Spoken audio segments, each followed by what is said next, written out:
Assalamualaikum warahmatullahi wabarakatuh. Alhamdulillahirabbil alamin wassalatu wassalamu ala asyrofil mursalin sayyidina Maulana Muhammadin wa ala alihi washabbihi asmin amma ba'du. Yang kita hormati bersama Bapak Ketua Umum Haji Suharso Munarfa, juga Kiai Haji Mustafa Abdul Sirat, ada Habib Ahmad bin Idris Al-Habsyi, Bapak Sekjen, Mas kami, Gus Arwani Tomafi, semua pengurus DPB, DPW, dan DPC se-Indonesia.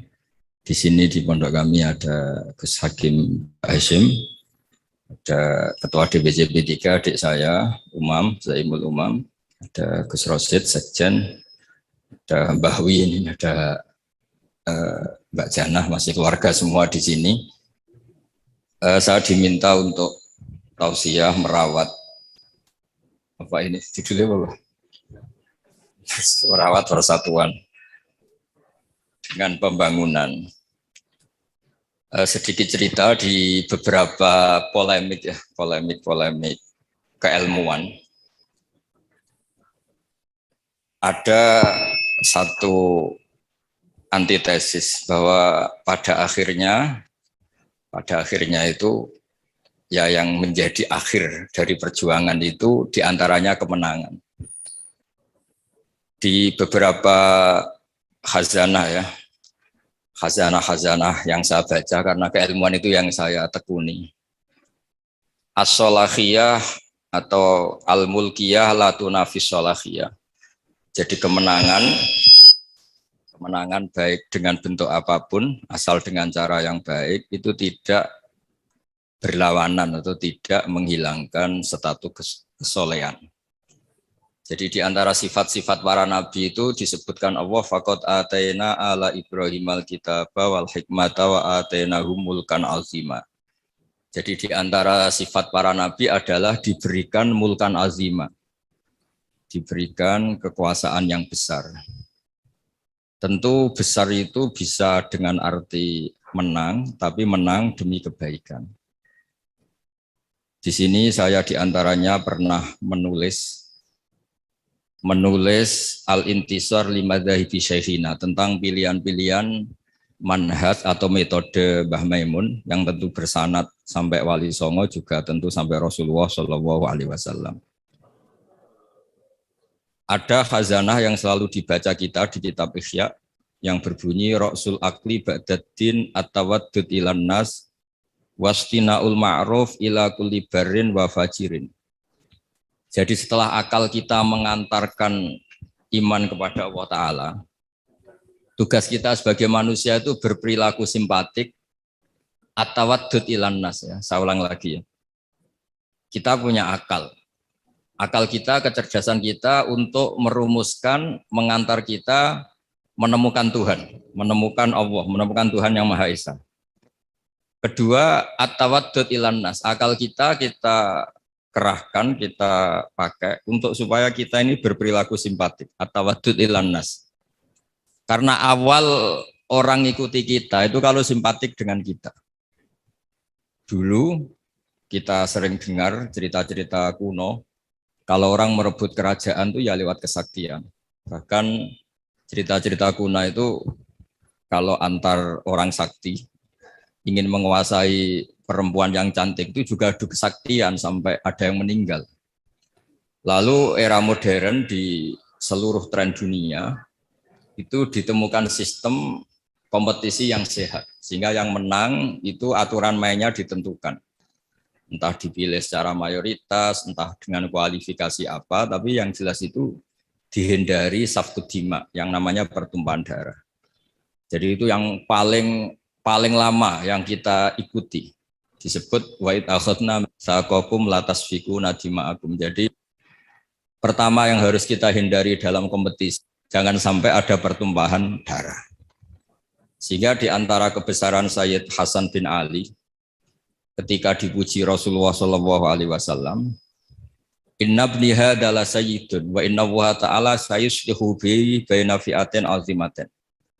Saya ini, Nabi kalau menyebut tidak cucu tapi anak-anak saya ini la sayyidun, orang yang luar biasa, dan dia akan mendampingkan dua kelompok besar. Sehingga damai ini yang kita cari.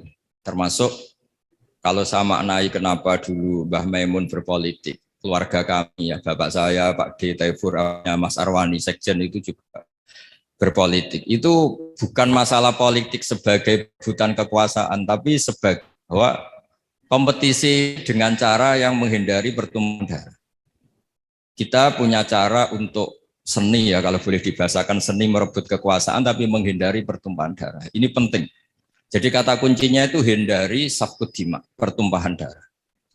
Karena islah atau musolahah atau berdamai itu adalah sifat yang Rasulullah SAW memuji cucunya atau disebut anaknya yuslihu baina dan azimaten. Jadi bekerja untuk perdamaian itu diantara caranya dibikinlah cara kompetisi yang sehat, mendirikan partai, terus aturan yang menang begini, dan yang kalah harus legowo, terus yang menang dijaga oleh konstitusi itu aturan-aturan yang disahkan oleh kaidah-kaidah usul fikih kita.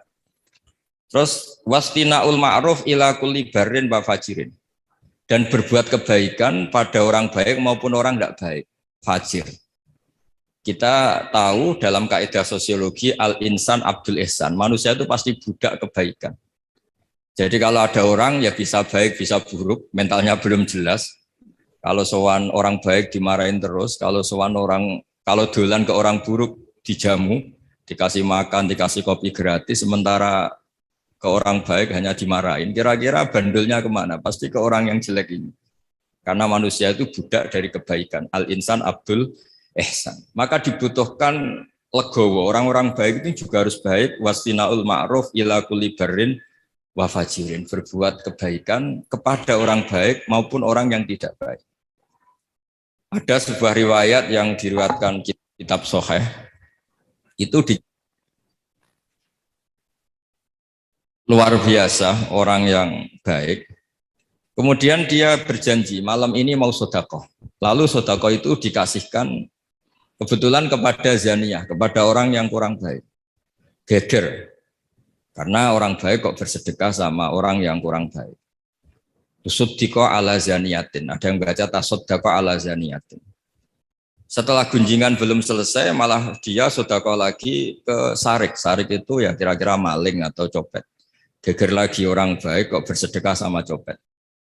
Ketika gunjingan itu belum selesai, malah dia bersedekah lagi sama al-ghani, orang yang kaya. Geger lagi kan sudah kaya kok disedekahi. Lalu di riwayat hadis sahih itu dijelaskan Allah ngapresiasi perilaku orang soleh ini. Lalu logikanya sampai perempuan tadi nakal karena nyari uang. Maka dia tak uang supaya tidak nakal lagi. Sampai copet itu nyopet karena nyari uang, maka dia tak kasih uang supaya tidak butuh nyopet lagi. Sampai orang kaya tidak mau sedekah karena dia belum pernah merasakan nikmatnya dapat uang yang nggak usah kerja. Terus dia seneng. Terus dia akhirnya bayangkan orang lain juga seneng kalau tak kasih uang tanpa lewat apa? Kerja.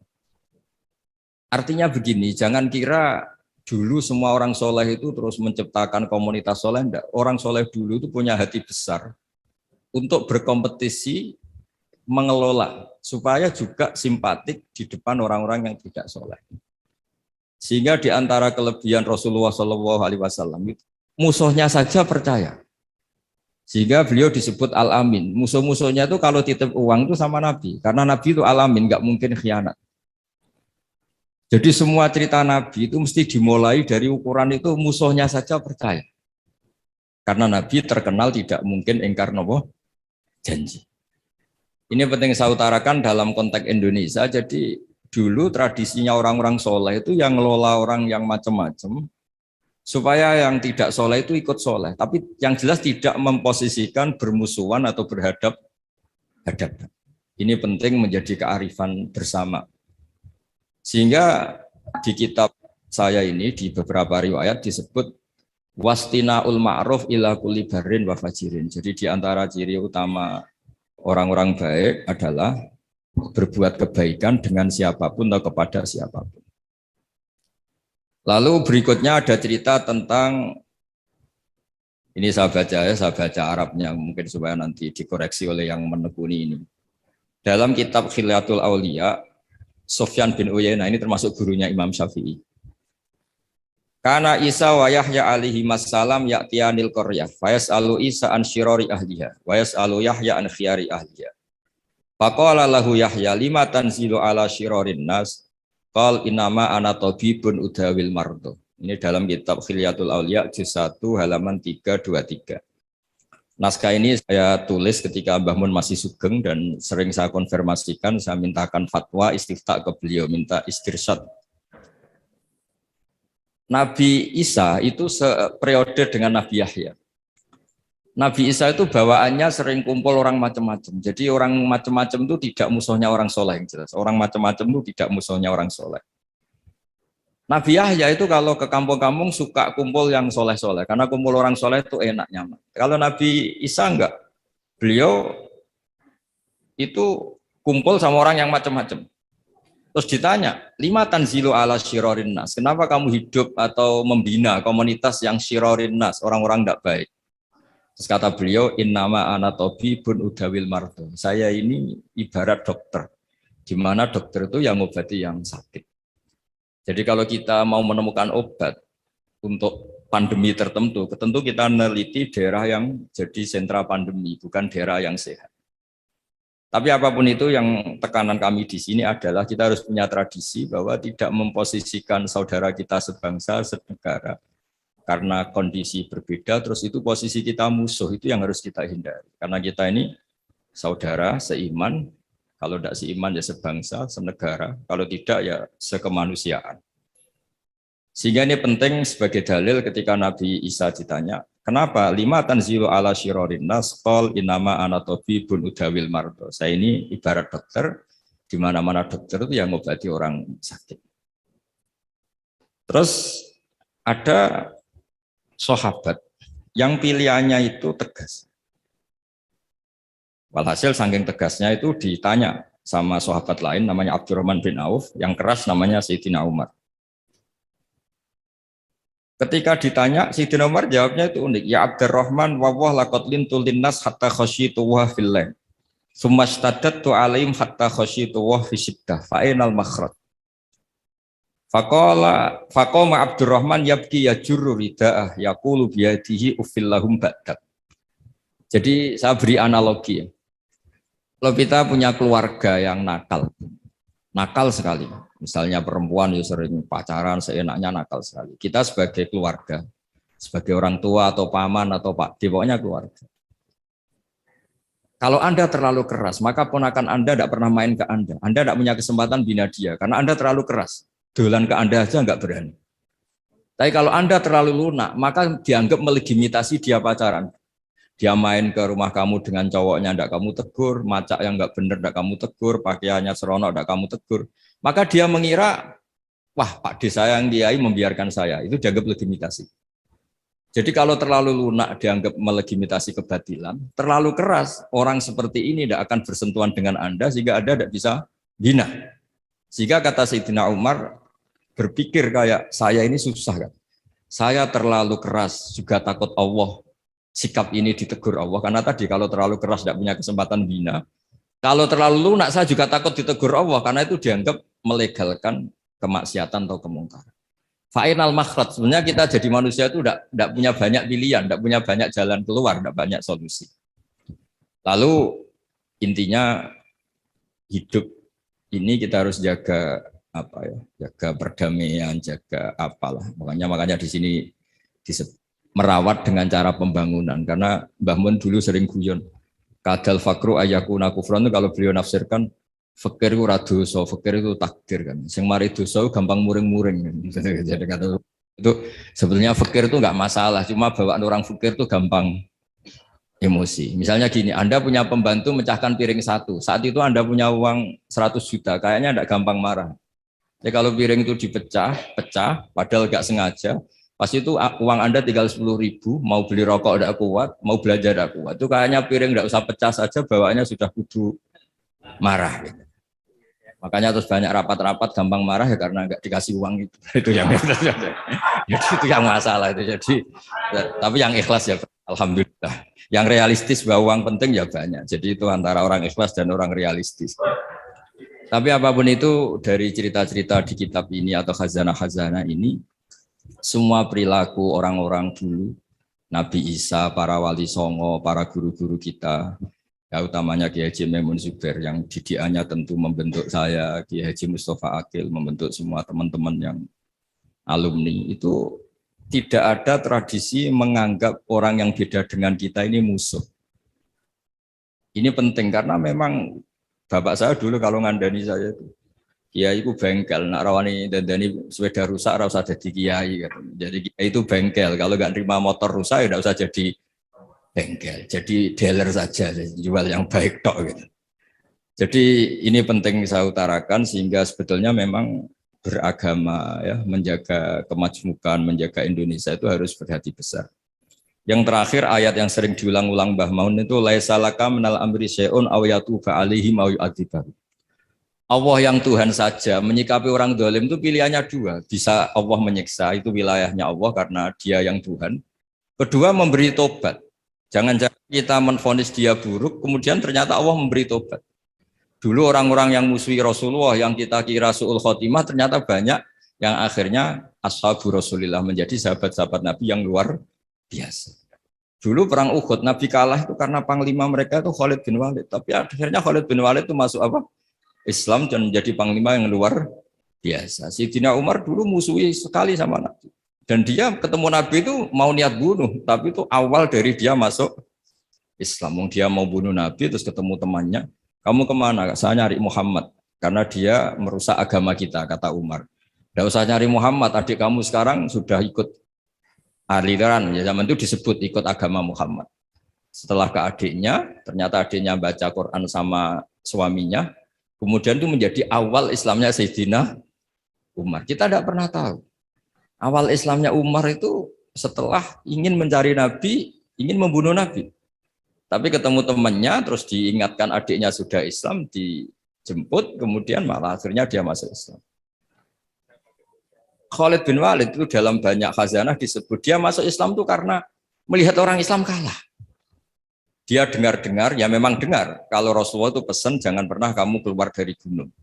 Setelah turun dari gunung, akhirnya orang Islam kalah. Itu Khalid bin Walid terus dia awalu, kata beliau, pertama yang menjadikan saya Islam itu gara-gara peristiwa itu.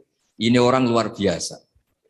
Sahabatnya saja kalau melanggar aturannya ditegur Allah, diberi sanksi. Apalagi orang lain. Terus dia kepikiran akhirnya masuk Islam. Jadi Mbah Mun berkali-kali bilang, Allah yang Tuhan saja, yang otoritas segala di tangannya itu, kemungkinan memperlakukan orang zalim itu bisa memberi tobat atau menyiksa. Kenapa kita semangat kita hanya membayangkan orang zalim itu disiksa, padahal bisa saja Allah memberi tobat. Begitulah yang dilakukan Rasulullah SAW ketika melihat orang yang sangat buruklah perilakunya sama Rasulullah, Nabi malah berdoa, wa mahdi qaumi fa innahum la ya'lamun. Doakan kaum saya ya Allah karena mereka seperti itu karena tidak tahu. Jadi saya mohon ya merawat untuk kemajuan, merawat kemajmukan untuk kemajuan itu ya kira-kira gitulah. Orang kalau hak kemanusiaannya tersampaikan, hak-haknya sebagai warga kesampaian, hak-hak sebagai warga negara juga kesampaian. Insya Allah disuruh atau diminta melaksanakan kewajiban juga mau. Kita tidak perlulah tahu urutannya, diberi haknya dulu baru diwajib-wajibkan apa diwajib-wajibkan dulu baru diberi haknya. Itu nanti kalau debat terus selesai. Yang jelas saya mohon semuanya biasa mendengar. Saya sering ditanya, Gus kok jarang datang di rapat-rapat penting. Saya mesti bilang analogi gini, kalau ada menteri rapat ketahanan pangan, ya bagus. Tapi yang Pak petani-petani tidak usah rapat nanam padi, itu sudah di atas rapat. Karena barokahnya nanam padi otomatis ada ketahanan apa? Pangan. Daripada rapat terus tapi nggak pernah nanam padi. Ada rapat mempertahankan mazhab ahli sunnah wal jamaah rapat terus. Saya tidak pernah rapat tapi baca kitab terus tentang ahli sunnah wal jamaah. Nah, makanya ini ada Bahwi rapat terus kemajuan P3 tapi tidak pernah turun ke bawah. Orang mau P3 sing didelok ya kiai-kiai itu. Kiai ini P3 melu P3 bukan karena hasil rapat. Ini kebuatan gojol lagi biasa mawon. Maksudnya cara kula niku ya sing rapat nggih monggo, tapi sing langsung aksi nggih monggo. Karena ya tadi dalam dakwah itu pilihannya banyak. Saya kira demikian, ini khazanah yang saya terima ya, saya serap dari ajaran-ajaran Kiai Haji Maimun Zubair. Memang beliau itu sering cerita gimana menghadapi orang-orang yang beda pendapat, beda kultur, supaya kemasmukan ini terjaga secara baik. Karena kalau sudah terjaga secara baik, itu kita bisa hidup damai, karena di antara ciri kita adalah memang dari dulu-dulunya, saya ulang lagi, dari dulu-dulunya kebaikan itu harus kita jaga. Masyhur itu di hadis-hadis tentang hakul jiron, ada tetangga yang punya 3 hak kata Rasulullah, yaitu dia tetanggamu, dia seagama dengan kamu, dia keluarga kamu. Berarti punya berapa? 3 hak. Ada yang punya 2 hak saja. Dia seagama dengan kamu, dia tetanggamu, tapi dia tidak sedarah sekeluarga dengan kamu. Ada 1, tapi tetap punya hak, yaitu dia tetangga kamu, senegara dengan kamu, tapi ya tidak keluarga kamu, ya beda dengan agama dengan kamu, tapi tetap punya 1 hak. Dan semuanya ajaran kita adalah waqulu linnasi husna. Jadi saya kira demikian. Mohon maaf. Assalamualaikum warahmatullahi wabarakatuh.